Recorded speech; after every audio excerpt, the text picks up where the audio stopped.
বৃষ্টি মানে আমার কাছে একটা অন্যরকম সুখ, অন্যরকম শান্তি। বৃষ্টির দিনগুলোকে আমি ভীষণ উপভোগ করি। এখন পড়ন্ত বিকেল, প্রচুর বৃষ্টি হয়েছে আজ। বাড়ির আশেপাশে একটু খালে বিলে পানি জমে আছে, আর সেখানে প্রচুর ঝিঁঝি পোকা আর ব্যাঙ ডাকাডাকি করছে। আমার ব্যাকগ্রাউন্ড হিসেবে হয়তো আপনারা তাদের কিছু শব্দও শুনতে পাচ্ছেন। বৃষ্টিতে ভিজতে আমার কাছে যতটা ভালো লাগে তার চেয়ে অনেক বেশি বিপদে পড়ে যায় বৃষ্টিতে ভিজলে, কারণ বৃষ্টিতে ভিজে আমার একদমই সহ্য হয় না। বৃষ্টিতে যখনই ভিজে তখনই অসুস্থ হয়ে যায়। আর এর জন্য বৃষ্টি আমি বেশিরভাগ সময় বাড়ির ব্যালকনি অথবা ঘরের জানালা দিয়ে উপভোগ করে থাকি।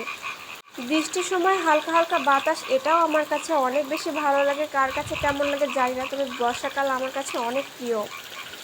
আজ সকাল থেকে ছাদ বাগানে আসতে পারিনি। সারাদিন পর ছাদ বাগানে এসে প্রথমে নজর পড়ে গেল আমার কামরাঙা গাছটার উপর। আমার কামরাঙা গাছের এই কামরাগুলো দেখুন, মাত্র একদিনের মধ্যে কত বড় হয়েছে। গতকালকে আমি আমার গাছের কামরাঙা সব তুলে নিয়েছিলাম, আর আজকে দেখুন এই ছোট ছোট কামরাঙাগুলো কত দ্রুত বড় হয়ে উঠছে। আমাদের কিন্তু কামরাঙা গাছটা খুব একটা বড় নয়, খুব ছোট।